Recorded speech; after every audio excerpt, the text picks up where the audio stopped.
Everybody that's in the world at the moment. But today's slated to be another good conversation around just where we are, what's happening with all things City of Helena, what's on related. I'm going to run down a list of items as we've done in all of our town halls to give you a brief update of what's happened since the last one. And then I'll turn it over to the department heads and each person at this table so that they can give you a brief introduction of who they are, what their departments are doing, and the bulk of this time will be for you. So whatever your questions are, concerns are, you have ample time throughout this next hour and a half to get those addressed. And so I'm going to run down just a really quick list so we can make good use of time. Water. Water updates are going really well. We currently have $32.5 million allocated for water line replacement, which is really good.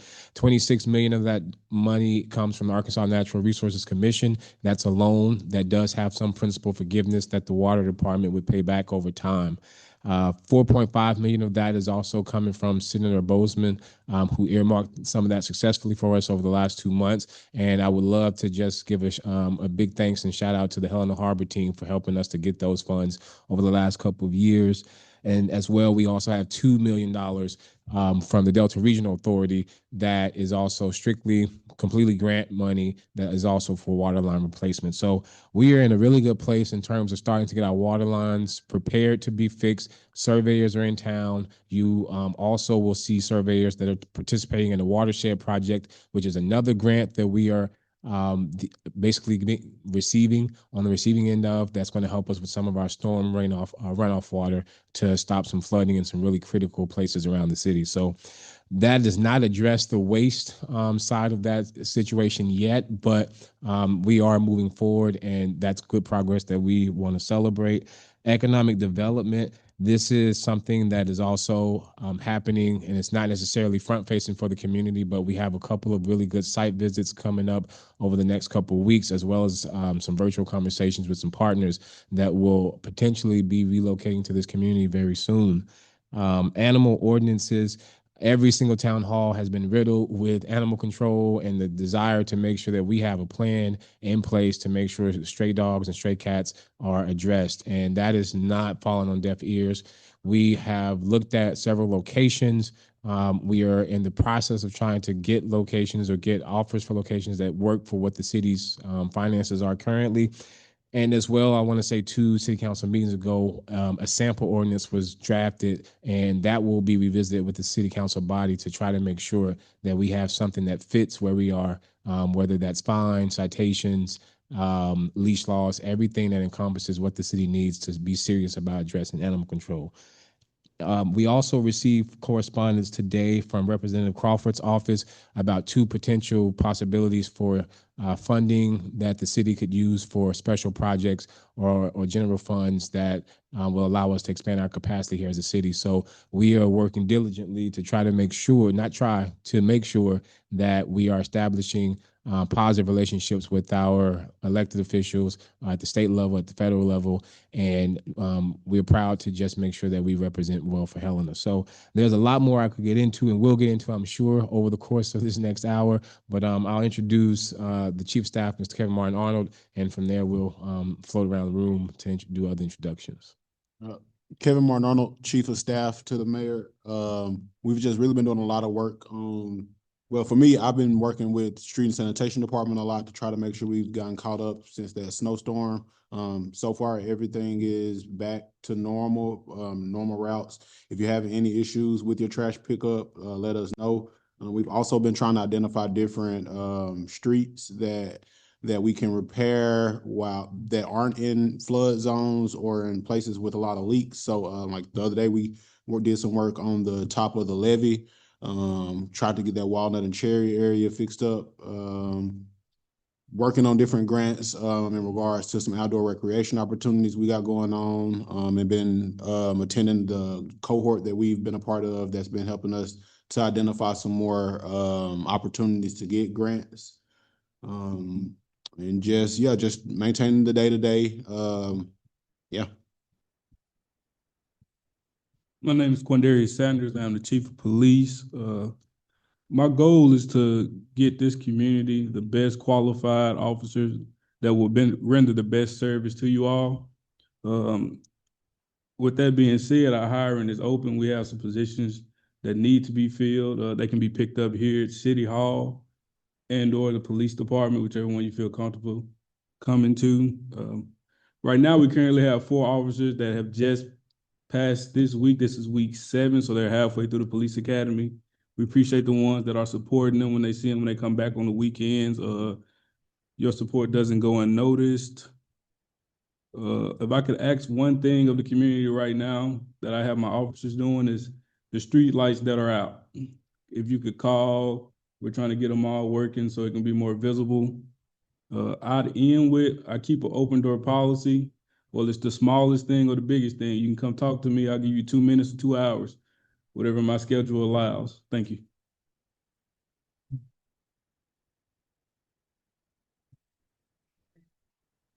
Name's Linda Copes. I'm the HR director here at the city. And we are in the midst of doing some things. The first thing I want to mention is our citywide cleanup. I have a couple of tentative dates that I want to run by the mayor and the chief of staff because they're filling up and we may or may not be able to get some supplies. I have a tentative date of March 23rd, and that's on a Monday.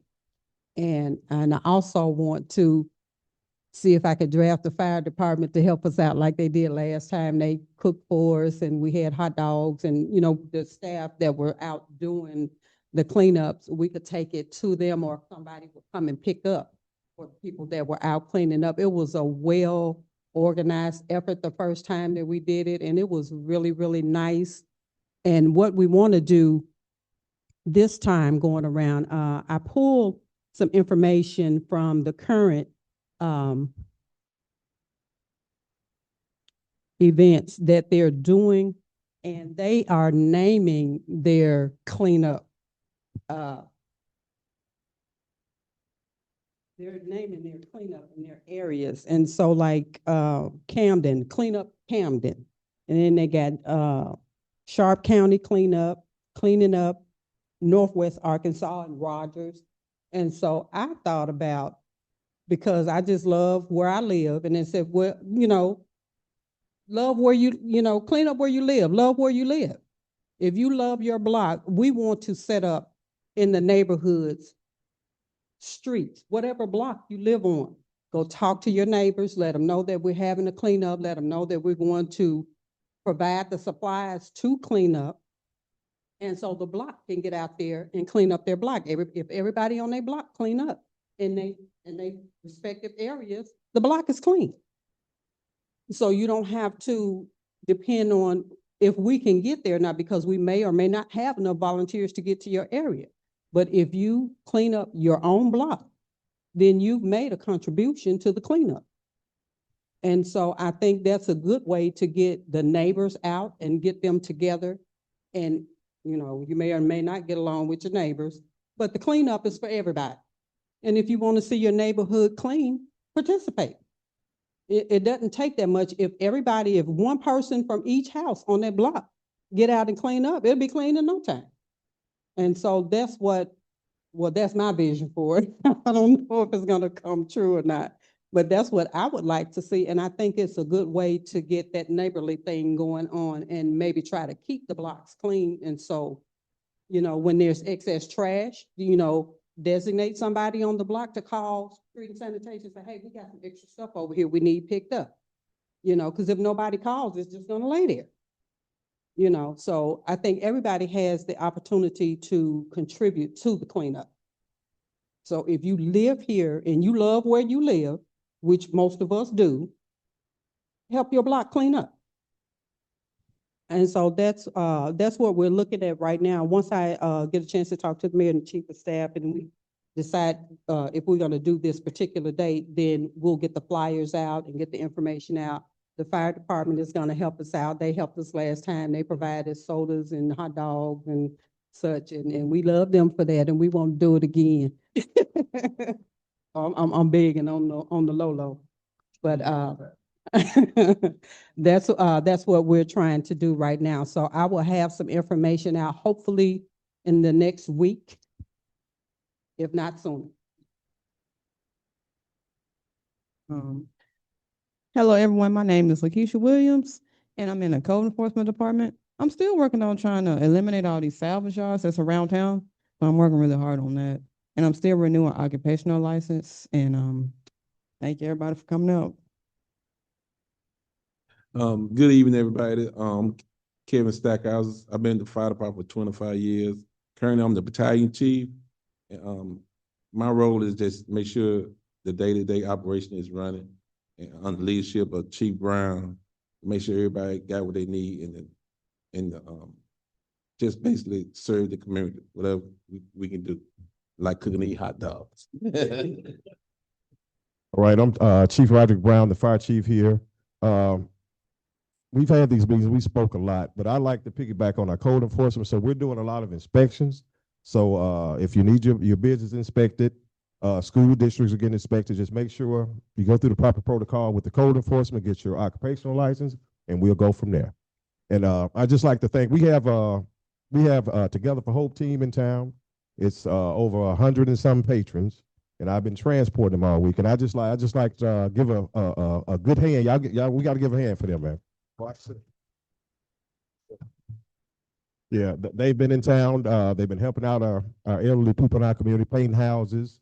They painted the Boys and Girls Club. They're a great asset to our community when they come in. And I just like to let you guys know, Together for thank you, Together for Hope. Thank you. Thank you for your efforts in our community. Yes, I'm Reginald Wilson, director of the Helena-West Regional Landfill. Like I stated at the other meeting, we got great things going on down there.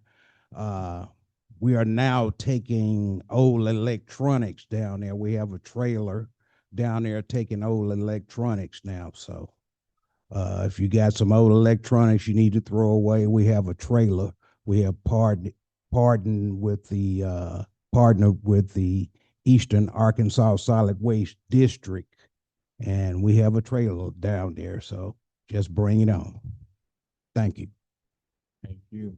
All right. So with that, you've had a chance to listen from to or from each department head or office that we have represented at this table. The rest of this evening until 7 o'clock, which is the next hour and 15 minutes, is your time. And we know this is important because as we continue to push each of these initiatives forward, it requires a community effort. And this is where that effort lives here, and it turns into action at the city council table. And then we see those results in our day-to-day lived experiences. So the microphone at the podium is open and ready for any and everybody that's willing to engage it. Please come with questions, concerns, ideas, anything that you would like to engage. We acknowledge this is your time, and we thank you for engaging us. So the mic is open.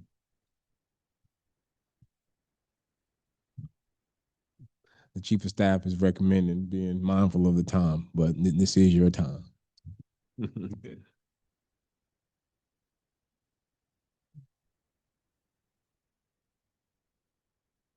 Good afternoon. Afternoon. I'm gonna introduce myself. So my name is Kyron Williams. I'm the new program manager for Delta Magic. And one question that I had at this town hall meeting is really what ways are the city like taking steps or just any precautions to just like really preserve like the historic buildings that we have around the city? Absolutely. So that's a good question. And this can be answered a little bit from the lens of the Joint Commission. For those of you that don't know, the Joint Commission is, so we have a Historic District Commission. I'll start there. That is a commission that's meant to preserve the historical integrity of any buildings or properties, especially in the historic Cherry District. They're responsible for being able to name that area historic district, historic Cherry District. The Joint Commission has also launched a recent effort. This is a fairly young body, about a year and a half old, and this body is comprised of the Chamber of Commerce, Main Street Helena, Historic District Commission, City of Helena, West Helena, and City of Helena, West Helena Code Enforcement, to be exact. And I feel like I'm missing somebody. But the purpose of that is how do we make sure that our downtown Cherry Street is not the only focal point that the body is focusing on, but we figured that if we focused on one area of the community first, we can replicate that effort in other areas because you have historic buildings in each financial district, whether it's Plaza Street and Cherry and Walnut Street. You also have historic homes here in residential neighborhoods and areas. So the model that we're working with is making sure that with the city's partnership, how do we retain ownership of properties that we know are historic? If someone owns it, but it's derelict, how do we encourage said owner to make sure they're taking care of it? How do we potentially create a land bank where if that's not the pathway forward for that particular owner, how can the city create a unique pathway to get that building and make sure that we oversee its integrity as a historical site? So that body, like I said, is very young. It's not an official or formal body. Again, those meetings happen once a month, and those conversations last about an hour and a half, and they talk about just that. And ideally, through the city's partnership, because I do believe that body needs to be brought into the city council meetings to talk about that work. We want to make sure that our resources at the city can basically support that. So I think economic development as well. I'm a huge believer that our Cherry and Walnut Street can change. As a young mayor, I've only seen more or less the condition of Cherry Street and Walnut Street as they currently exist. I haven't seen those glory days that we all hear about or see the pictures of. I know they existed, but I didn't get a chance to see that. So I want to, and I have a really special interest in making sure that whatever development looks like for Helena, specifically on Cherry, specifically on Walnut Street, if it's there, can we save it? And I do believe that one of the misconceptions is when you look at those properties downtown, some people are saying just tear it down. Well, what some people don't know is that each block on Cherry Street is essentially one building. And so if you take down a section of it, you risk the integrity of the buildings to the left or to the right of it. So we should want to save the buildings that have really cool masonry. We should want to save the buildings that have really historic architecture designs. And so as those economic, we've been in the office for now, I want to say 4 months, but as those conversations around economic development happen, preservation is part of that. I don't believe that you tear down to rebuild all new. I think you save as much as you can because that's part of the tourism appeal, I think, of Helena-West Helena, the history that's here. So that's my commitment as the mayor is to make sure that as long as I'm here, preservation is something that we take seriously and that we keep at the forefront of development.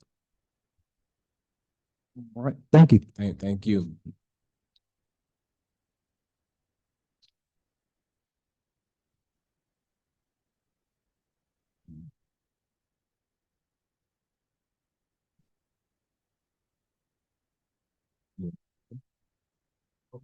Just another thing, since nobody is running up to the mic today.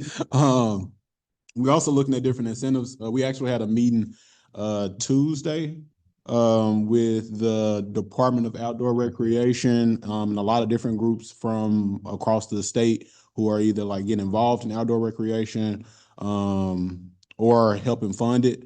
And with that, we kind of found out about some other different incentive opportunities that are coming in terms of like opportunity zones, but also I forget the specific tax incentive that apparently is open to people in Phillips County, which would include Helena if they have ways to basically stimulate business for more outdoor recreational activities and things like that. And considering the proximity to some of the trails that we have, that kind of start in that downtown area where the levee is and everything, and just the bike races and stuff that we got going on, that would put the downtown area specifically in a position to incentivize more people to open up different businesses there around that or be able to utilize some of the buildings there for that.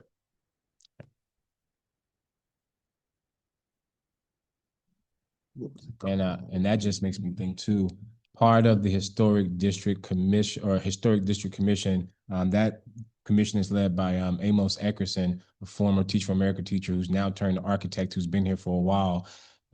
Any business or economic development that happens in the historic district or the Cherry Historic District area, as long as you're maintaining certain elements of the building as currently is, so the bricks or the face of it, the masonry, if there are certain components of the building that you leave intact, you also qualify for incentive. So that's part of a plus of having the Historic District Commission, and they've done some good work at getting that incentive. And so we're going to do our part to make sure we encourage that.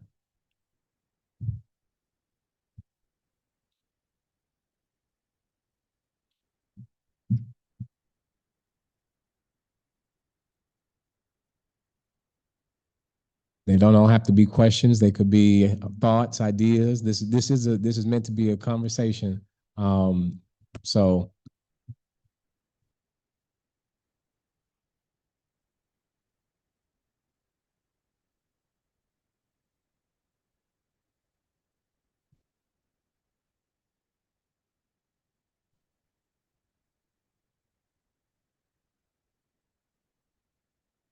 So what we will do right now, I will just to maybe jog some thoughts that if you have any, Chief Brown and Chief Sanders, could you both just kind of talk about where the departments are in terms of, and I know you already kind of talked about just one to provide quality service, and Mr. Wilson, could you all just maybe describe just some initiatives with how the new equipment that we purchased recently might be able to help you all, specific needs that might be inhibiting certain things that residents might not know about in terms of vehicles. I think with fire, also just possibly thinking about, I don't know if you mentioned hiring, but that conversation as well. So currently, I'm working to get the department accredited. That's something that this department, I'm not sure, has ever been. What that does is an agency will come in. I'm going through the Arkansas Chiefs Association. They'll come in. They'll back us on whatever we do. They gives us the best operational standpoints and practices that most of the times, or they say that it reduces lawsuits. We know how that works in this profession. It's just the best practices, and that's what I'm working on. They'll come in, they'll give us policy ideas, training events. We currently have officers also scheduled for multiple advanced trainings, like things such as FTO, which is field training officers. They'll be the first line leaders, especially when we get some new hires in. An armorer, that's just something that the police department hadn't had in years that is required.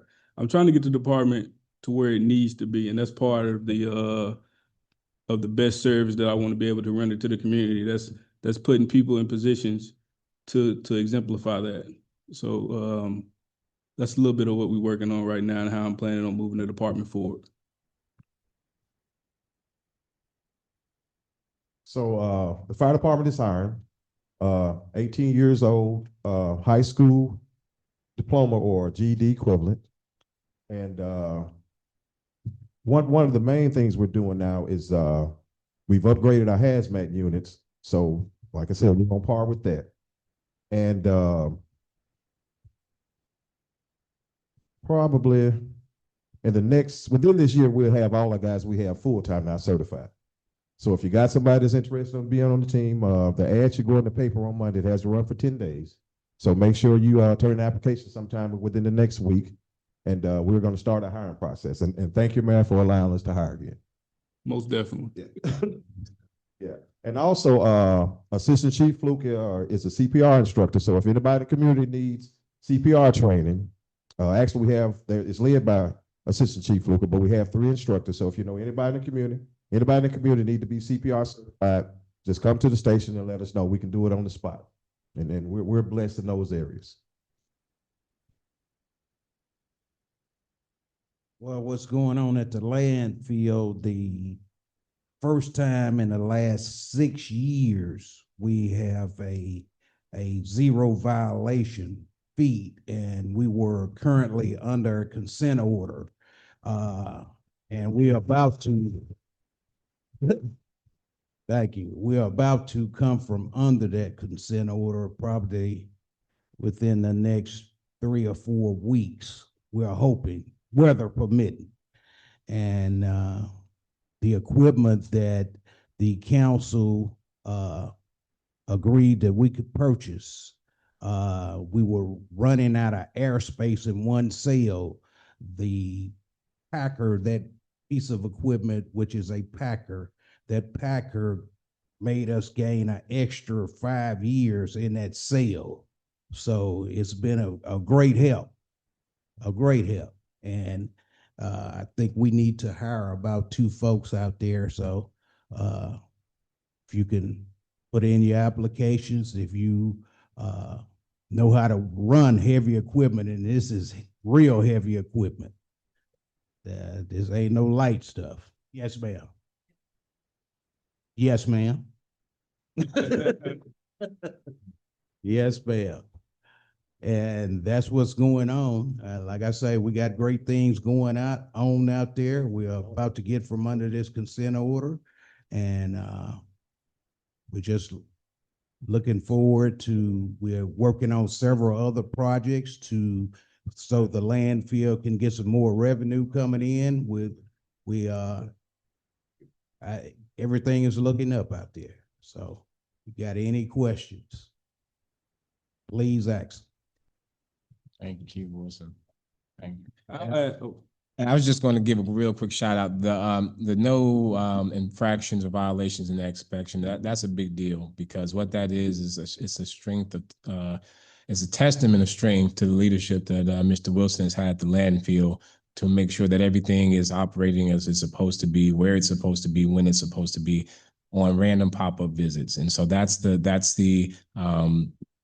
standard that we want to have, where we're not concerned about auditors coming in or inspections happening, because we're going to be doing the right thing. So thank you again, Mr. Wilson. Thank you. I just wanted to add that the mini-step program that we're currently enrolled in is actually going great. We've been tracking a little data. We're up 30% in seatbelt usage. The speeding is down. That is what these enforcements are about. It's just not writing a citation or issuing a warning. We're actually making a difference out here. And also it's giving us more visibility in the community without any cost to the city, because mini-step pays 100% of the overtime. The officers are working. In a few months, when I say a few, maybe about 6 months, we'll move into the full step program. We'll save the city a little bit more money, because in the full step, they'll buy the equipment that we need. And I'm just looking for more ways just to save the city money and not be a burden. Thank you, Chief. We appreciate that. Thank you. I beg a lot.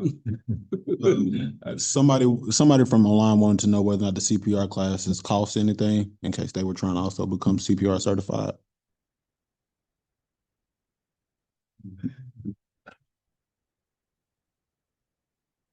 I don't know for sure it went up or not, but I think he would charge between $60 and $75 for the class. Gotcha. But don't quote me on it, but you just gotta get in contact with the city chief. He'll give you a price.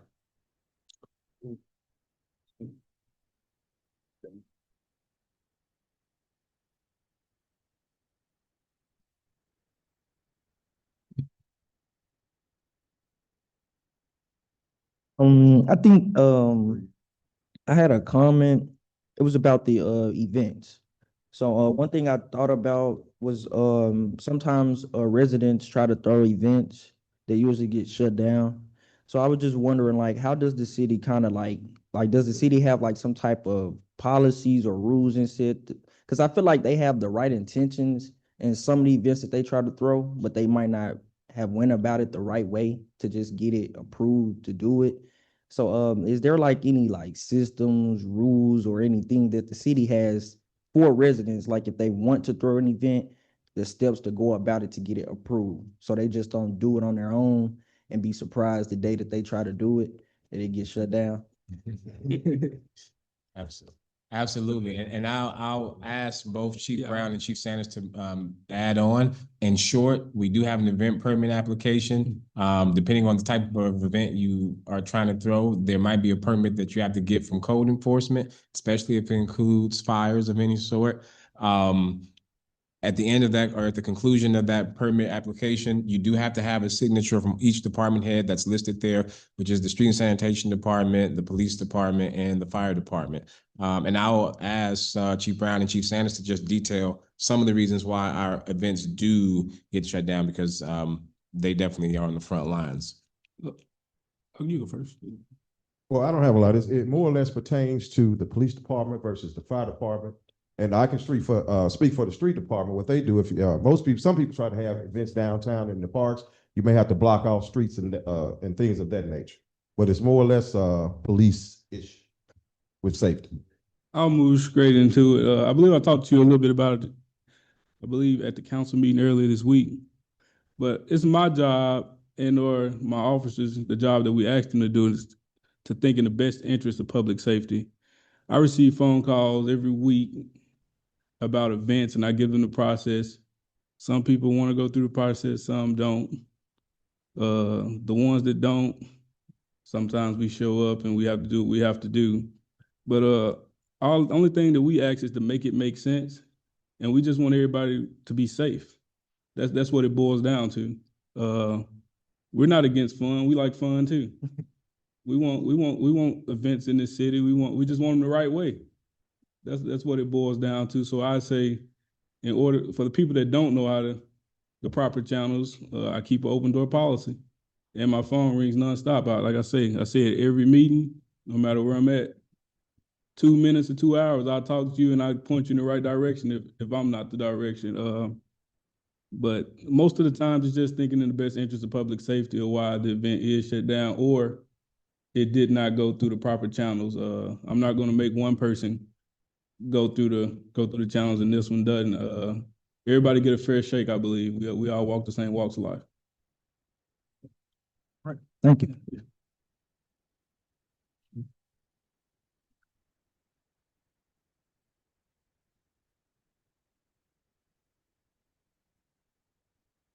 Didn't want to come speak because I have too many questions written down. But first, I want to thank you all for attending this town hall and taking questions. I don't know if I'm able to do that when I was a department head. But the first question I have is for the mayor. Will there be more town hall meetings for the community in the future?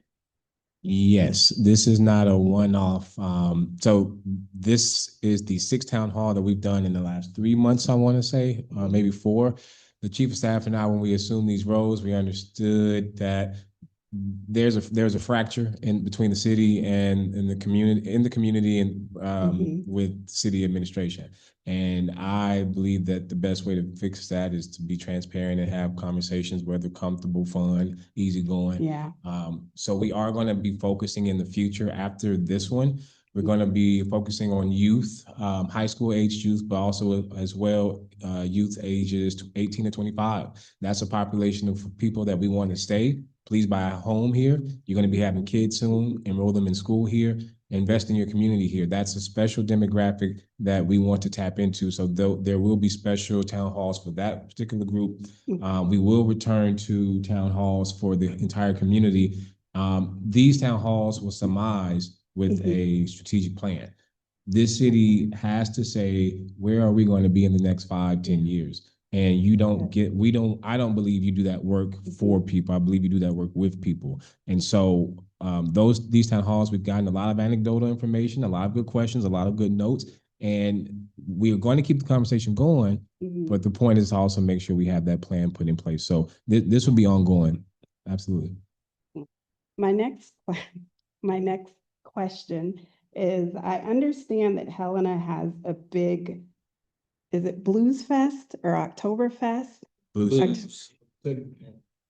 Oktoberfest wasn't that big. Okay. No, Okay. How was the attendance last year for that event?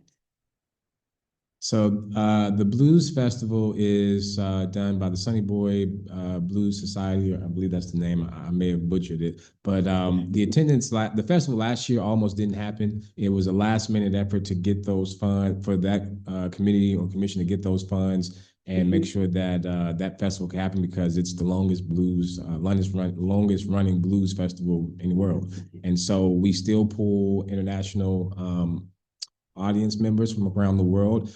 I would not, no one at this body would have those exact numbers because again, we're not part of that committee, but traditionally, you've seen that festival go from Missouri Street and come all the way down and extend to Perry Street, where the statue is here. The last couple of years, it's gotten smaller, and I want to say it was about a 2-block radius last year for the official festival. So part of that change is how are the committee and how they are planning to move forward with the festival. How are they attracting new artists? How are they managing the funds that they do have? There's another layer of that, which is also what are we as a city incentivizing people to put down on Cherry Street? That is, that's a reason in part why we used to have the Mississippi Queen riverboat that would stop into town and they would be able to shop at places downtown. And that agreement has since it's become non-existent because we haven't had a lot of offerings to have people experience the true Delta life. So we have to, I believe, get serious as well about just putting investment in downtown Cherry and Walnut Street. Okay, great. I didn't want exact numbers. I just wanted to know if we have a plan for this October, maybe, to make it a little bigger, maybe. Yeah. That was it. You answered that. The next one is, I'm a new member here. Well, not member, but I just bought a house here. How do I meet my council member? And do they have meet and greets? How do I know who my council member is? So we do have two in the audience that I'll recognize just briefly, Mr. Etherly and Miss Maxine Miller. As far as, I mean, I would encourage coming to a city council meeting. Those meetings are open to the public, and currently we don't have, as far as I know, like an organized structure for how city council members introduce themselves. I think that's up to the discretion of every member. I know that what we've seen over this last election cycle with the county judge and school board members has been that there have been public events and they've welcomed people into venues to listen to their ideas. And so ideally that's the direction we're moving, but right now it's open to their discretion of how they do. Got it. They can all be found online though. If you go to Helena-West, HWH.ar.gov, and then you go under government, there's an elected officials and staff. It has who the city council members are, what wards they represent, whether they're at large or not. And then it also has a ward map. So if you can identify which ward you are in, then you can put together who the city council members are there. And it has their contact information on there as well. So if you did want to just reach out, you could be able to take that way. Thank you. One more question for the young lady here. How do we sign up for the cleanup project? No, it's not that. Well, most of the information is the information that I submit to get the supplies. Okay. And once we nail down the date and the time of the citywide event, then I'll put flyers out. Okay. Hopefully we'll be able to get them out in the neighborhoods so that everybody will know. Okay. And then once we do that, we're just waiting for the date to come. Okay. And we will start out down here. Everybody will go to their area. You come and get your supplies. Okay. And you go to your area and you have, I think most of the cleanups are from like 9 o'clock until like maybe 1 or 2. Okay. You know, so that gives everybody an opportunity to really dig in their area and get what they need to get out of there and bag it up. And once you bag it up and start putting it on the side of the street, then sanitation will come by at some point and start picking up in the neighborhoods. Okay. And that's how we'll do it. And if it goes like I'm picturing it will go, we will send, or you might send one person over to pick up some food for your people on your block if they're cleaning up. Don't give them no food. Okay. Sounds good. So I mean, yeah, just for the, a few people that may clean up if they want a little snack or something, or a drink or something to keep them cool or whatever. We're doing it in March, so it's probably not gonna be that warm, but that's the vision. Okay. we're looking at right now. Don't know if it's actually going to be that way, Mhm. but I'm gonna try to do my best, because I pictured it in my mind. I can see it working. If y'all work with me, I'll work with you. Yes. So that's how Yeah. I visualize that. And so, Okay. you'll just send one person down and say how many people you're trying to feed, and then we'll send something for everybody over there that wants to eat or whatever. And it worked really well the last time. Okay. And so we're hoping that we get enough volunteers that it'll work for us this time. Thank you. Okay, that's it. I'm not gonna say more. Thank you. Hey, thank you.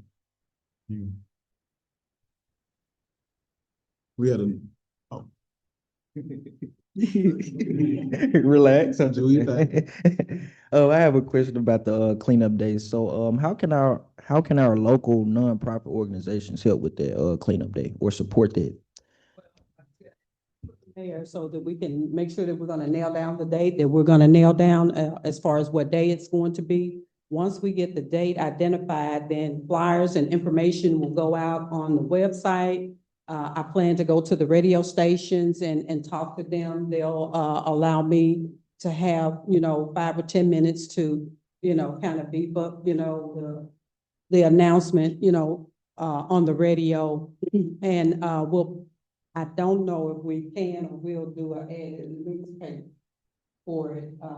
I think it'll probably be just word of mouth and the flyers going around, because there's enough, people that can carry the information out into the community.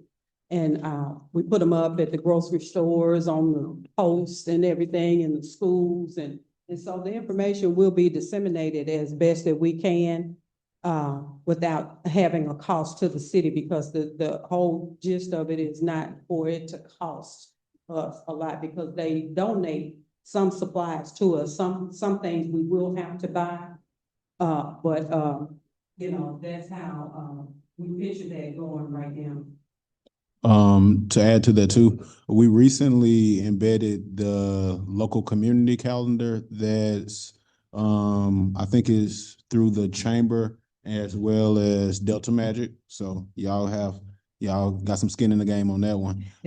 So we'll make sure when we do get that date solidified, that that's something that y'all can put on the community calendar. Again, you can find the community calendar on our homepage. You can find it on Delta Magic's website. I think you can also find it on the chamber's website as well. And so just being able to have that information put out be a big help. Also don't know what's in that funding model of y'all's, but if it's anything that y'all can help in terms of any additional supplies we might need, that would be great. And again, yeah, just using just like y'all's network in terms of like your what is it? Your news Letter. Yeah, your newsletter and everything that you guys send out, being able to plug that kind of stuff in for us so that we can just spread as much as possible. Thank you. Oh, my bad. Like I said, if anybody in the community wants to donate, any supplies, whatever, you could bring it to 98 Plaza, Station 2, or 704 Cherry Street, Station 1 over here in Helena. Appreciate that. I'd add something to that, Facebook, Ms. Coates. City page, police department page, fire page. They're looking for the next, bull order. Well, this is gonna be something positive in the community this time. I'll be honest. Yeah, so this isn't a bull order update. This is something about cleaning up the community, something positive. So let's lean on this kind of energy and push forward. Landfill also has a page, so. Oh, excuse me. But yeah, just getting nonprofits to be able to get us volunteers, showing up yourselves, and again, just spreading it across y'all networks will be helpful. Thank you. Thank you.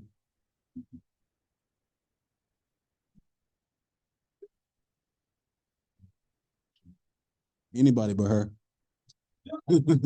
Hey y'all, my question is quick. What's the process and criteria to get something or an event added to the community calendar? Like who do we go through? Who do you send it to? Or like how can my event get added if someone has one? Really haven't had that come up. I mean, I guess you could honestly just email it to one of us if it's something that's going to be open to the public. You can also send it to Delta Magic. There's a pathway to do it though. So the community calendar is powered by Locable. Locable is the organization that or the software that allows that calendar to be embedded into different websites. On the Phillips County Chamber website in particular, any local nonprofit, any business can go onto the Chamber of Commerce's webpage, create a page for your organization to have an updated directory, if you will, of who you are, what services you provide, and anything that you add to your Locable account through the chamber, that will filter into the community calendar, which is shared across each platform. So all of those calendars, no matter whose website you're on, the calendar is the same, and that was the appeal with going with that particular software. Locable shares the calendar across each platform. So one website in particular where a business, organization, or individual can control that is the Phillips County Chamber's website. Okay, thank y'all. Thank you. Somebody, there was another online question. Somebody asked, what type of events require a permit? Anything that'll be hosted on city property. Or that goes against, Or that would involve something that goes against an ordinance, right? Yeah. okay. Or anything that goes against the ordinance, correct. Thank you, Chief Staff. Yeah. I guess I could have repeated.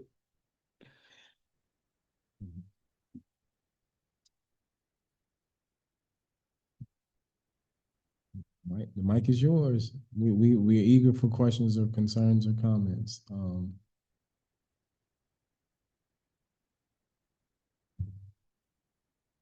I don't want to put y'all on the spot, city council, but given the question that Ms. Baker had asked, do y'all have anything to come in terms of like what's the best ways to connect with y'all or communicate with y'all for maybe your constituents in your wards?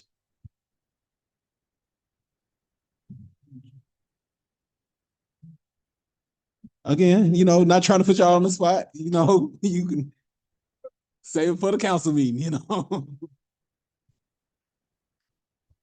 Just trying to be quiet tonight. All the city council information is held in the clerk's office.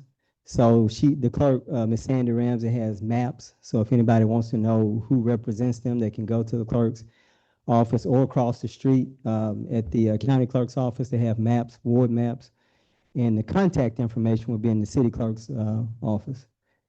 If you know me, you can call me at my law office. People inbox me on Facebook.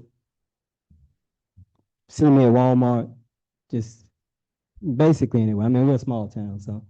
And I'm sorry, I haven't met you before, but I mean, I'll give you my contact information before we leave tonight. Yes, ma'am. I mean, you asked, I don't know if you live in my ward or not, but there's 6 city council members, and 3 of them are ward representatives. 3 come from the individual wards, but they're citywide. So I'm a citywide elected council member, and you have 3 on the council, and the other 3 are ward. That means they solely come from the ward. So I'll keep that general. That's your question.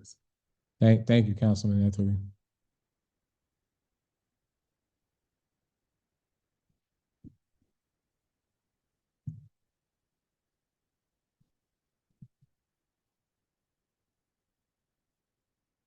You are allowed to ask more than one question, just anything else. Water, economic development, beautification, parks, youth council.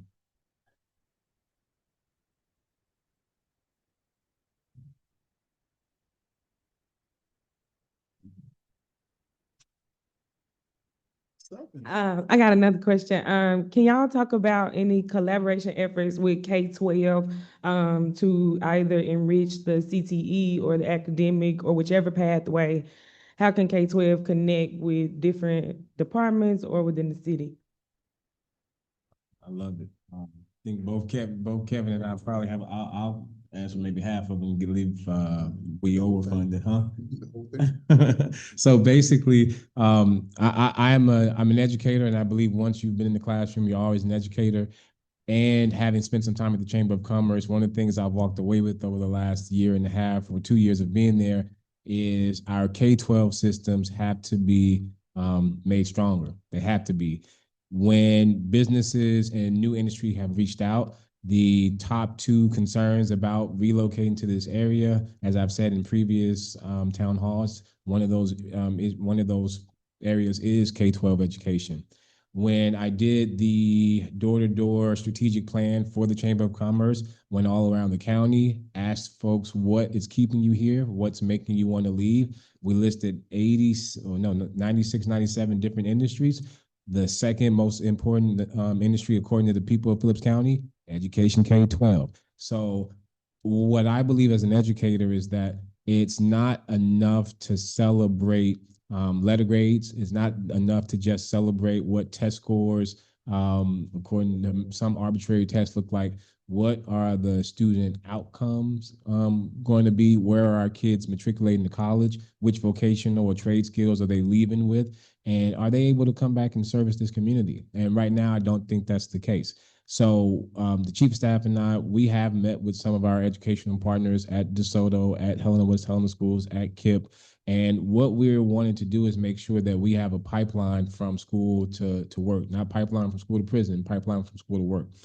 We have recently sat with one of the program directors from WIOA, Workforce Innovation Opportunity Act, Sterling Washington. We were able to be allotted some funds, which are federal funds that the government has paid for us to be able to hire out of school aged youth. So you're looking at ages 18 to 24, 25. 26 to 24. 16 to 24 if they're out of school but aged youth. We have agreed as a city to provide some spaces for them to learn in our departments what it might look like to be a member of the street and sanitation department, what it could potentially look like to be a member of the fire department or the water department. We are encouraging businesses to also opt into that program to broaden the experiences that students can have. That is funding that's been there and funding that we want to make sure is sustainably and consistently used, because we know that we have to develop our workforce. The partnership focus with our schools is to have a working partnership where we're able to sit down and look at data and say, we want to make sure that we put kids and students on the pathway for the health field, for the for trades fields, for finance. We that's why that I'm not sure if you were in here. I think you were, but when I was discussing the focus of future town halls being for youth aged 18 to 25, we recognize that that is a group that's gotten. I mean, I said maybe got next, but you have now, and that's who we need to be preparing for roles that are going to be open soon. So we want tangible partnerships where we're able to say we know X amount of students have matriculated into PC, and there's a special program that allows them to fill some local offices. And that takes, again, a concerted effort like this, where we are going to have those meetings with schools and with industry partners in the city. So that's going to be a very intentional effort, because ultimately that's growth and that's our health and wellness as a city. And so we want to do more than just say that it's important, but we want to act on that. And the youth council, I left that out. Youth council.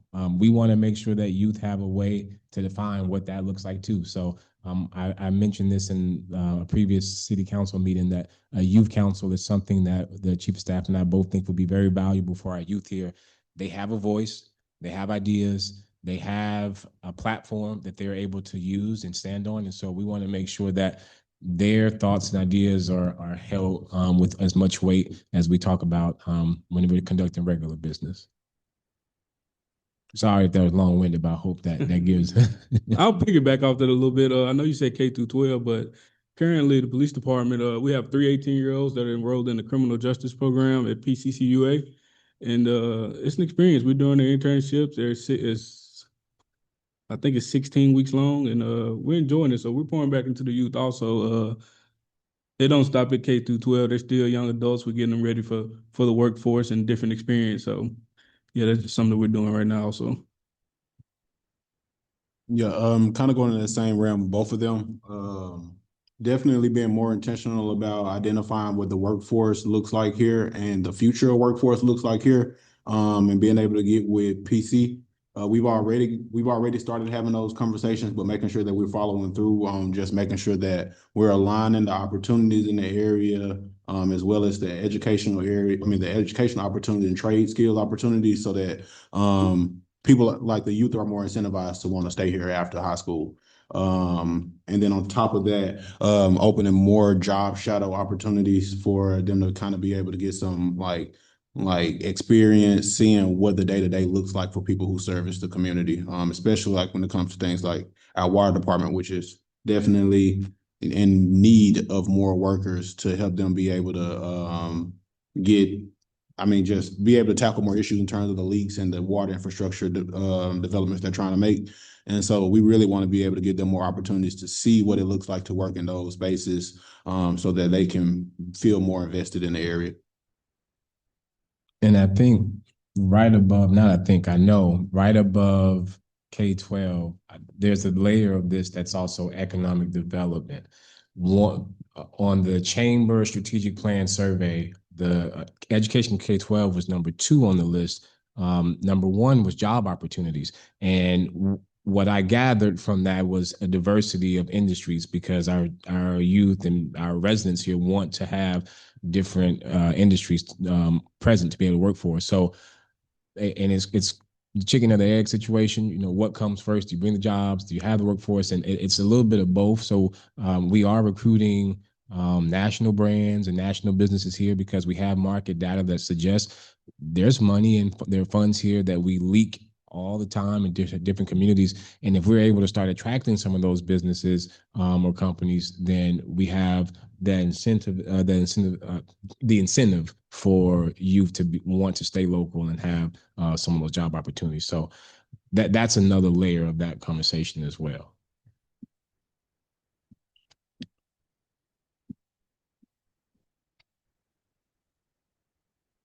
All right. What is the contact number for code enforcement? It can also be found online under departments, code enforcement. Her name, email, and number is on there, but I also let her spell it out. My direct number is 870-995-2428. You can call me by that. Or you can just call like the direct line when you call the city and just be forwarded to code enforcement department. But you can mainly reach me on my cell phone.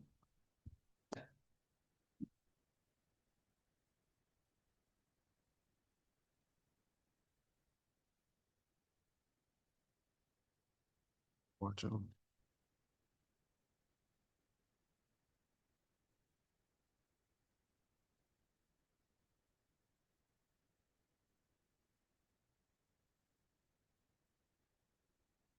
Any other questions, concerns, comments? If you've seen somebody, caught somebody doing a good job, you can feel free to share that out as well. We support that too.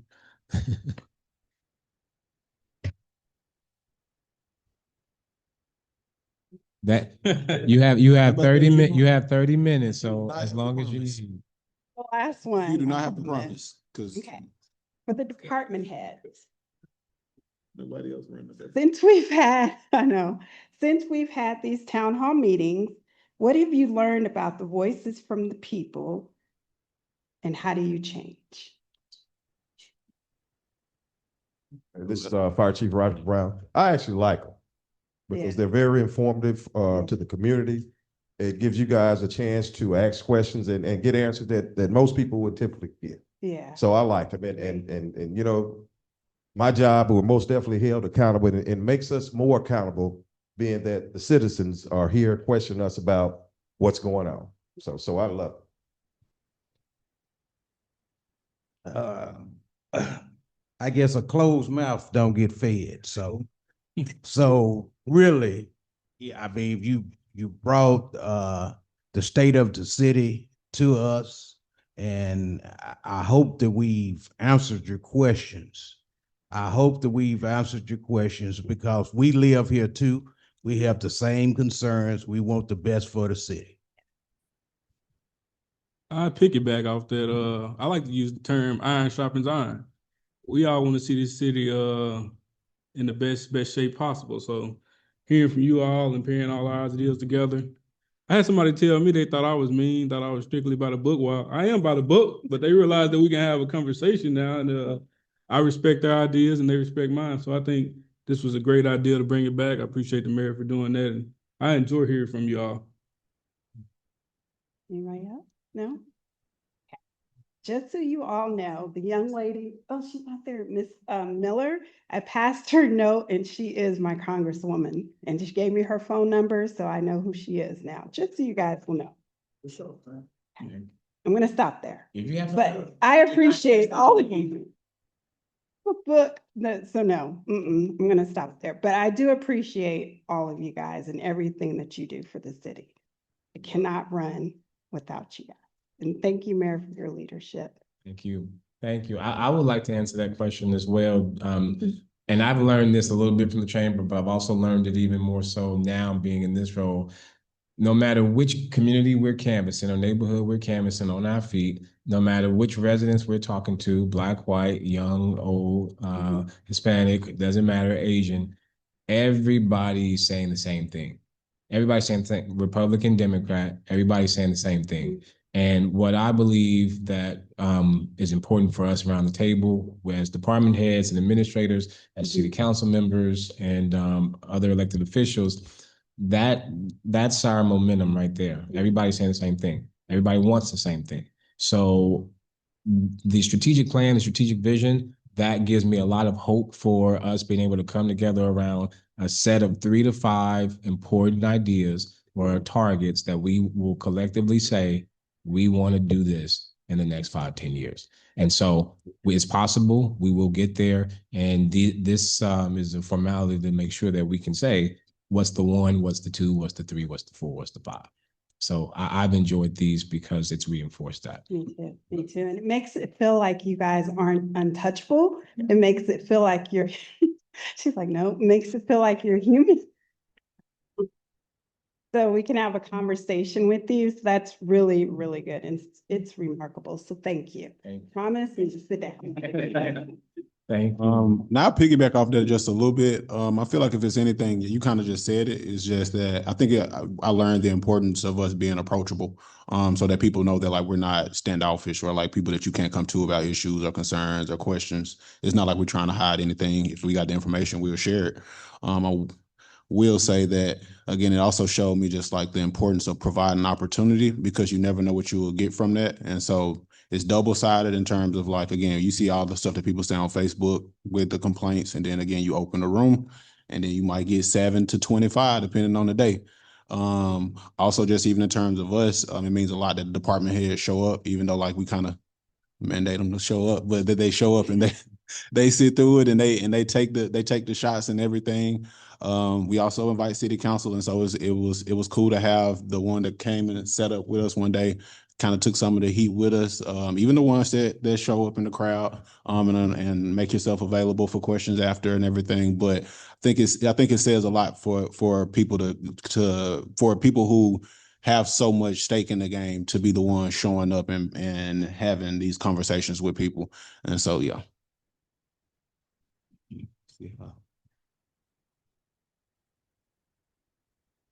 Oh, got a question. All right. So the question is, un momento, my face ain't recognized right now. All right. Is there any available information for summer programs for teens, specifically computers and programming?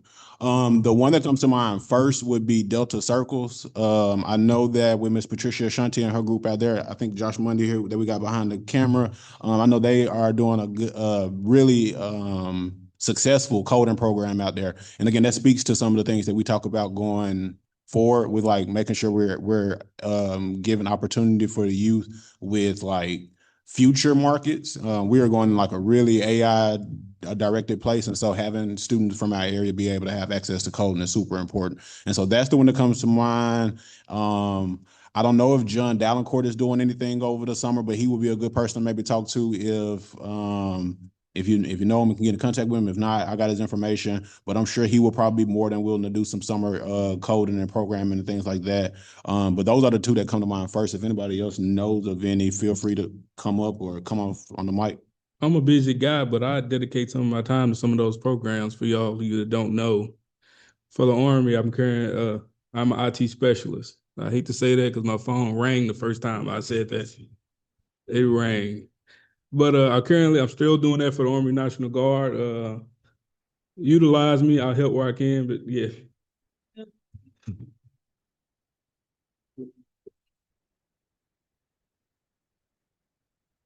And I'll make a quick plug. You can keep coming, Kyron, but a quick plug is that Delta Magic. I will plug that they have a resource guide that does list all sorts of resources that are found here, whether they're health related, after school related, summer program related. So for anybody, for the individual or people that are considering what opportunities around IT may exist here, I would definitely recommend checking out Delta Magic's website, the resource guide.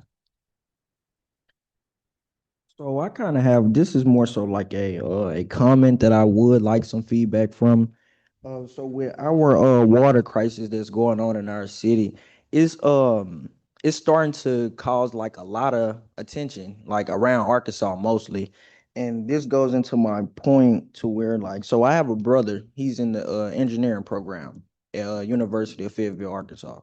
And so part of they had a project proposal in one of their classes. And so the point of the class is that they choose a topic and that the point of the project is to all of them will get together and create a project proposal. And the topic that he actually had everyone to agree on was actually our Helena-West Helena water crisis, all the way in Fayetteville. And so in their class, they're planning to try to like write up a grant for it. The assignment will take some time, but he kind of wanted me to kind of like express like if they were to finish it, could the city read over it, look at it, or just even just give some type of feedback about it because it's a class assignment that they agreed to just choose um all the way from here, from Fayetteville. So I just really wanted to see like if I was able to get that information when it's all said and done, could I actually get some feedback from the city pertaining to that? It doesn't have to, you don't have to take it into consideration, but just some feedback. No, for real. I would go even further. I mean, I don't see the point of them. I don't see the point of. I don't see the point of waiting to the end to try to get some understanding on that. Like, if it's any way that we can maybe connect y'all with the contractor engineer that we have working on the project to kind of give y'all some more information about where it's at, as long as y'all not taking up too much of his time to where we can't get the project done. Nah, But nah. if it's anything we can do to put y'all in contact with him, if he's all right with it, so that they can kind of even get an understanding of where the design is, or what they're planning to maybe see if it's something that they could probably feel like they could improve upon as a class, add to, even think about next phases and things like that. Like I don't see why not. I mean, yeah. I stamp that. I would add that a lot of what I learned through this role comes through conversation and comes through meetings. And sometimes people see things you don't see. And so being in the space, we're able to receive that, no matter the age. And I understand that these are college kids, but you all, like I said, you all have now. And I think that the voice or products that y'all are producing are just as meaningful. So I would gladly welcome that and would love to read over. I've gotten a few emails from Kip Delta students since I've been in this role. So we engage. We wouldn't be here if we didn't engage. Okay, thank you. Thank you.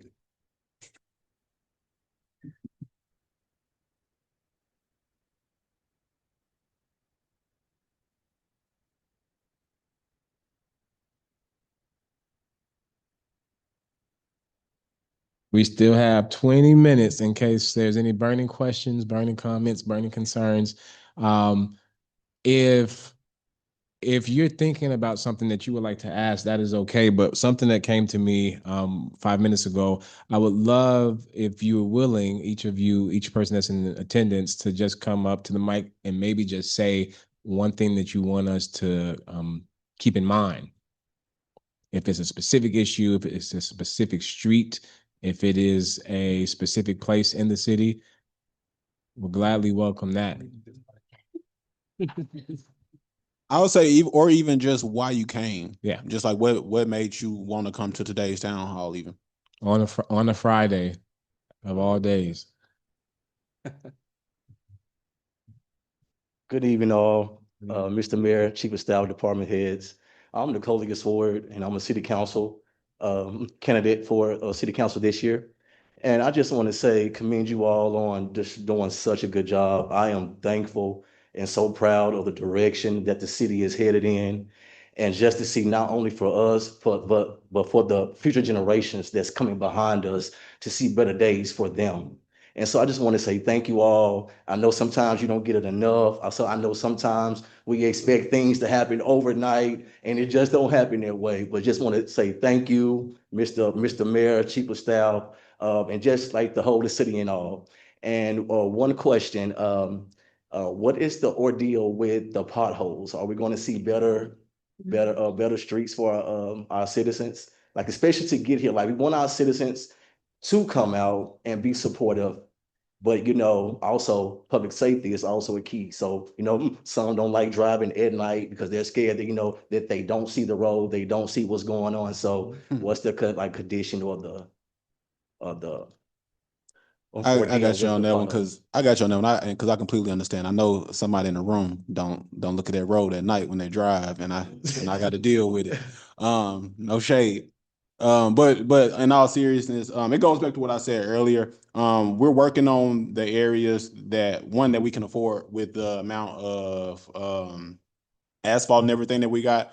We only got so much budgeted for equipment and everything for the street and sanitation department. We don't want to spend all of that on asphalt, but we did apply for a grant back in the first week of December, identifying some of the most traveled streets that we want to be able to get done, up to like $300,000. Hopefully that we'll be able to get from that. That has to go hand in hand though with the water repairs. Because I mean, if we're not repairing the leaks and then we fix the roads, the leaks just gonna make the roads. It's just gonna create more potholes again. And so it is something that we are planning in hand with the water updates and everything that we're doing. We should be hearing back from that grant before June. And so again, like it's gonna be a phase on the water, so the streets are kind of happening at the same time. And like I said, right now we're focusing on the roads that like again aren't in like flood areas or in places with leaks, which is is a small area. And so we kind of yeah. But I mean, again, continue to use the forms that we have online. We have a street and sanitation department form where you can go and report bad potholes, and we get we get the interim director to check that out and make sure that he's following up on those type of things. Okay, and thank you once again. Like I said, for the town hall, it's an honor coming out, meeting department heads. I wish this would have been implemented a long time ago, but like I said, change is very it's inevitable. I'm sorry, and like I said, I just want to say thank you, and like I said, so far, job well done, and I'm just looking for better days ahead for our city. Thank you. Thank you. Appreciate that.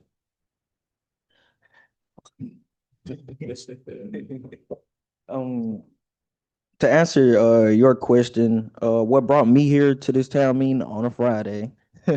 uh, one, just to be I'm like representation of Delta Magic, so just to be here for that organization, one to be nosy because I feel like just being nosy in a good way, just to know what's going on, how some of the residents feel about things that go on in the community, because that feedback not only helps the town hall, like the members of the town hall, but it also helps nonprofit organizations as well that does work in the community, because some of those problems that we hear, we can take those and utilize them and come up with events or just systems or anything to just really let people know that they're being heard. So, and then another thing with representing Delta Magic, I just wanted to I'll be coming here a lot more, City Hall and Town Hall. So it's really just a way to kind of just really push a lot of organizations to attend these meetings too. Because I feel like if they would attend, it would kind of help out a little bit more. They can ask questions as an organization, get a better understanding what in the work, just really narrowing down the work that they really trying to get into, or what I know what work they have, but just bettering it. Just just to be a better organization and just connecting yourself with your organization, with the city, and just what the people want. and what they see. A question though for the police department. Um, what precautionary steps are being taken for property crimes? Because I have been noticing there has been like uprising. That goes back to where I talk about the street lights. And again, if you have a street light out, just to be more visible, and we want to work closely with the community. We still have somewhat of a no snitching kind of community. They don't believe in that. I mean, that camera was pointing right at where that happened. That's where we be at. So building better relationships with the citizens and putting together all the things. We're working with Sky Cop at the time to get more cameras up in areas in what we call the hot spot. So just a day at a time, we're improving and getting everything together. Thank you. Okay, before the next person gets up knowing they don't want to get up, I got 2 more questions from online. So give y'all some time to get that thought together. All right. First one is, are there any updates about what's being done about stray dogs? So to that individual, the last action step that was taken was, I'm pretty sure, our last city council meeting. What we are trying to develop right now is a new and up-to-date animal control ordinance. I've spoken with code enforcement. I've had a couple conversations with the chief of police, being serious about how we find individuals, whether it's an off-leash animal, whether it's a bite. We want to make sure that the community, whoever the individual is, and I'm sure that, I mean, I know by this point, there are several individuals that brought this point up. We want to make sure that you have a safe community to walk in, a safe community to walk your pets in, and a clean community, because it's also a sanitation issue. We have also a short directory of locations that we are looking at that will budget affirming, city budget affirming. We want to make sure that we have a space to be able to store animals and maybe hold them until they can be shipped off through a local partner. So I believe from this seat that the best course of action is to make sure that animal control is staying an active discussion point. And I recognize, I think one of the challenges for this particular item is that animal control is very different. It's a very different priority for many people in the community. And our job as a city administration is to make sure it's recognized as a top priority. These are not just animals that are roaming around the streets and just leave them alone.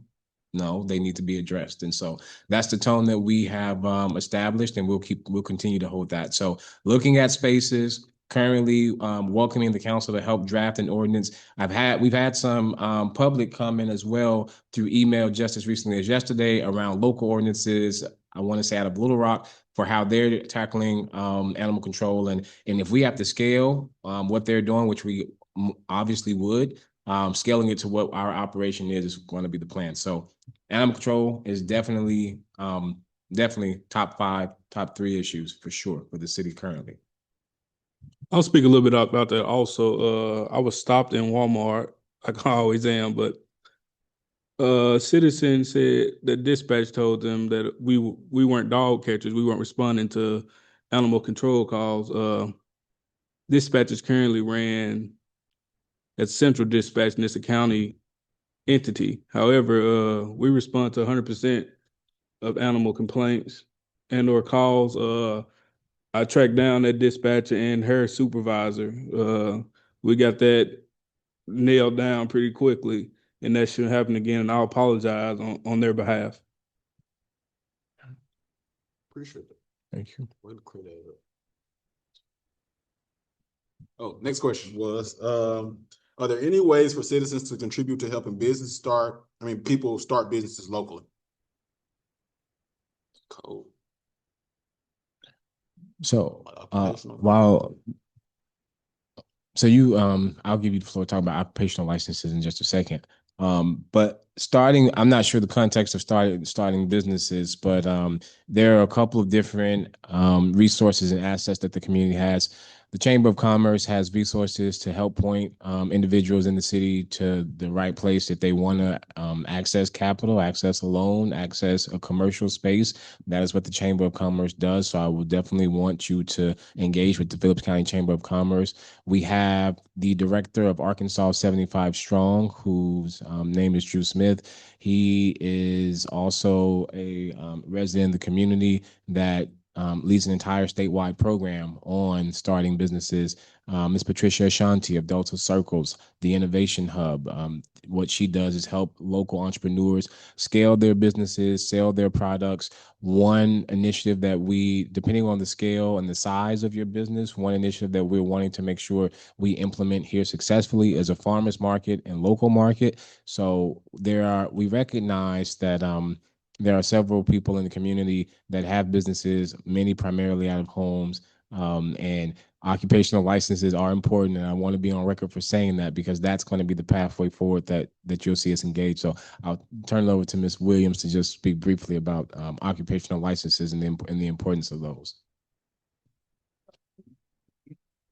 To have an occupational license, so you come to code enforcement, we issue those, and you have to renew them every year. The price depends on how many employees that you have, so it's really $50, but it's $10 per each employee. And also make sure you just renew it every year. That's all really with the occupational license. Also, real fast, I'm trying to find it so I can identify it by the correct name. But look out for there's going to be a collaboration between, I think it's Thrive, Delta Magic, and Delta Circles, where there's going to be an intentional entrepreneur development group, basically, that's going to work directly with entrepreneurs to develop business models, branding the businesses, and just being able to scale up what they're doing, or what they're considering starting. And so that is something that's in the works that should be here by hopefully later this year. But yeah, but again, to kind of tie back to especially Delta Circles, she does a lot of work with entrepreneurs to be able to help get their business model started. And again, Thrive does a lot of great work around branding. I want to also add as well, for anyone, because I'm not sure who we're referring to through the virtual comments, but for anyone that's wanting to start a business in Helena specifically, if your business is a business that engages outdoor recreation of any kind, there is a group that has been to Helena at least 3 times over the last year. Greenhouse Outdoor Recreation Program. This is a program that is sponsored through the University of Arkansas. And what they do is they provide funds and incentives for starting businesses that are geared towards catering and serving outdoor recreation. So whether it's a bike shop, it could be an ice cream, it could be an ice cream store or shop that has a special tie-in to outdoor recreation. The state has a huge push for outdoor rec across the state. We are one of the hot sites that's getting some of that attention. So there are certain incentives and programs that help you establish your businesses as well, to help you get started. And that even comes with free legal assistance to have paperwork done. So some really good perks for people that want to get their businesses up and going.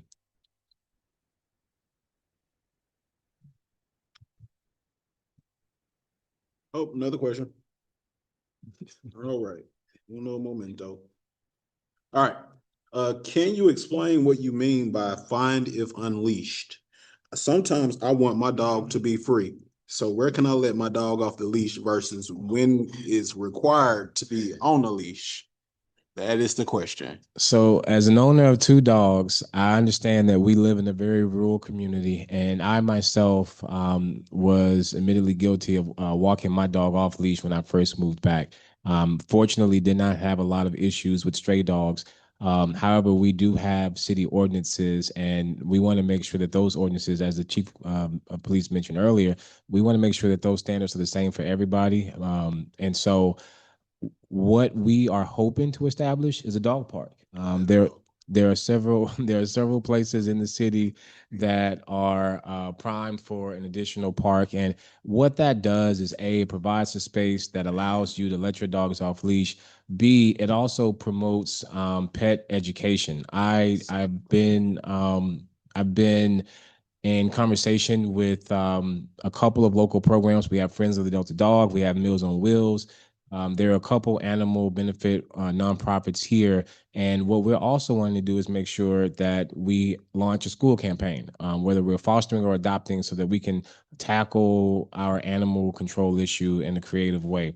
So to be specific about leashes, the current Title VI paperwork that we have on animal control, it currently cites that anyone that is walking a dog through the city, if they're walking with their dog, he or she should be on a leash. And obviously, those are relaxed in recreational spaces like bigger parks outside of the city limits. We want to increase the spaces where we have parks and city limits to let them roam off leash and let them be social. But the animal control ordinance that we're currently drafting will require pet owners to make sure that their animals or pets are on leashes. That's for safety.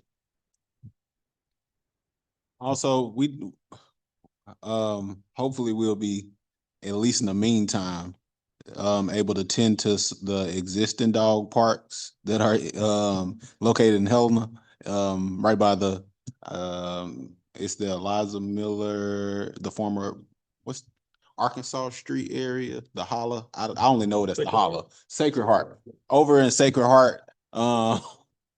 Y'all don't judge me, I'm from here. Over in Sacred Heart, there actually are 2 dog parks, one for small dogs, one for big dogs. Not the biggest park. I know I did personally help maintain it with another community member from here a couple of years ago when they did the holiday. And so definitely making sure we tend to that, so that people do have at least some place for now to be able to go and let your dogs roam free, because that would be considered a designated area. Other than that, like they said, don't put yourself in a position to get fined, letting your dog be free, unfortunately.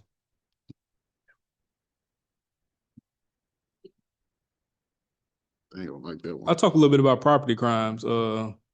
A statistic, because I was looking at it earlier this week, but I think it was 95% of the property crimes here have been crimes of opportunity. When I say that, it's poorly lit areas and where cover is. Also, majority of them were doors unlocked. I don't want to help them. Let's lock up doors. Let's cut on some lights. And neighbors, look out for your fellow neighbor. We should help each other, but let's light up the places. Let's make sure doors are locked. Sometimes it requires double checking. I know we just finished that long shift or school work, but let's help it. Let's help each other help us. I mean, we're all the police at the end of the day. I believe so. Protect your block. Yeah, and I know if you've been keeping up with the committees and everything that we've been trying to push, even though we haven't been able to get them approved, one of them being the community safety, what is it, public safety, one of them being the public safety committee. It ain't got to start with us. If you care about your neighborhood being secure, start your neighborhood watch program and make sure that, like, again, even if you're not at home, having somebody designated in the area to be looking out for y'all and everything will go a long way. But like, we got to organize, y'all. And my department will support that 100%, whatever initiative, as long as it's positive and we can help in any way, just let us know.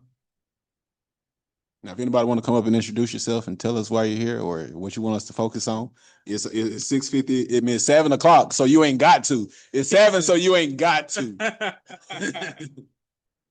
I feel that that's tailored to me. Joseph is my younger brother, and I came to support. I was determined to come to a town hall meeting before they all ended. And I want you all to know that I pray for Joseph. I pray dearly for him. And he has a heavy load to me in this city. He has a passion to see the city turn around. I talked to him, I sent him messages. Don't ever forget who holds your hand, God. Don't ever forget who holds your hand. Keep your head up. Always do the right thing. Treat people like you want to be treated. And you will go far, no matter what end of the world, what part of the earth you end up in. You know what our mother taught us. Treat people like you want to be treated. There are no big eyes and little U's. Treat everybody the same.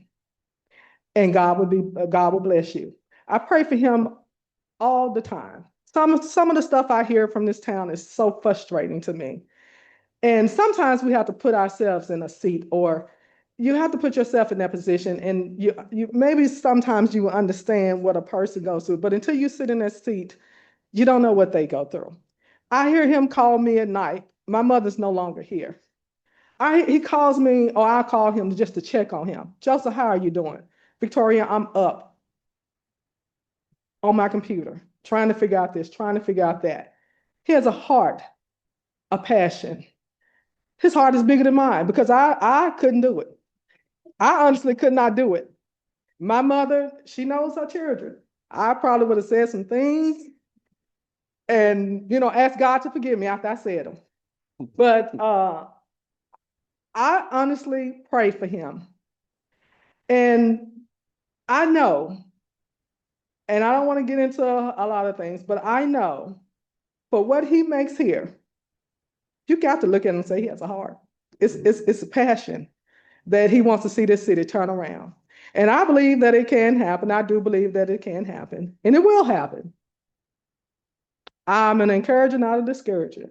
So I would like to thank each of you all who support him. And even if you don't, try to understand that he just want to see your city turn around. And he just want to do the best that he can do for the city. It's not personal. It's passion, a heart of gold. That's my younger brother next to the baby. I've never seen him upset. I'm not just saying this. I have never, in all my days, I've never seen him upset. He sits in a chair and he stays calm throughout. I've watched him until I couldn't watch it anymore. And sometimes I want to be the big sister bear where I could just, but I just said, Lord, help him. Help him get through. And Joseph, I want you to know, Mama would be proud of you. I'm proud of you. We're all proud of you. Love you to the end. And that's why I'm here. I specifically drove down because I was determined to get to one of the town hall meetings. And I want to tell you all another thing. And I'm my mother's child. I could tear a mic up. I don't know if you ever knew Linda Woodfield, but I could tear a mic up. But one thing I do want to say about your dog's situation. And I've told Joseph this. I've driven into this town. I drove in here today and I see a pack of dogs. I'm like, this didn't used to be. It just didn't used to be. Now, I don't know if any of you all are familiar, but there are communities, and I kid you not. When I moved into a community, it raised my eyebrow. Your dog loose before you can even move into the community. They require, if you have a dog, a pet, or whatever, they require you to give a specimen of the dog's poop or whatever it is. And you literally have to give a specimen of your dog's poop. And they keep it. So if your dog is roaming through a neighborhood and some poop, they take it and they test it. And if it comes back to your dog, you find $300-500. They're gonna show you. Your dog can't be running loose around here dropping poop in neighborhoods and people's yards and stuff. So that's just a FYI. But Joseph, keep up the good work. And thank you all for supporting him. And that's why I came down to support my younger brother on this last town hall meeting. So, love you.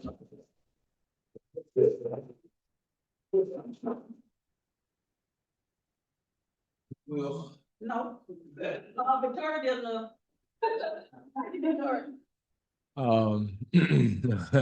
Are there any other comments or concerns or questions tonight before we wrap this up officially?